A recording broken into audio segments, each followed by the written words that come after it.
أول من أسس المجالس الحسينية هو الرسول صلى الله عليه وآله وسلم، وأهل البيت من بعده أيضا، خلفاؤه من بعده أيضا أقاموا المجالس الحسينية.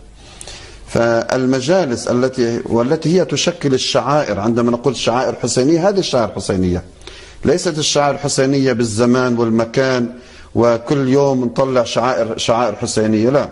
الشعائر الحسينية كما يقول السيد الخوئي رحمه الله بالنص، يعني من الإسلام، من الرسول ومن أهل البيت عليه الصلاة والسلام. ما هي الشعائر الحسينية؟ ما هي المجالس الحسينية؟ المجالس والشعائر الحسينية هي التي أقامها الرسول صلى الله عليه وسلم. مجلس يذكر فيه الحسين عليه السلام، تذكر فيه كربلاء، هذا المجلس فيه بكاء، فيه تفاعل عاطفي، تفاعل فكري،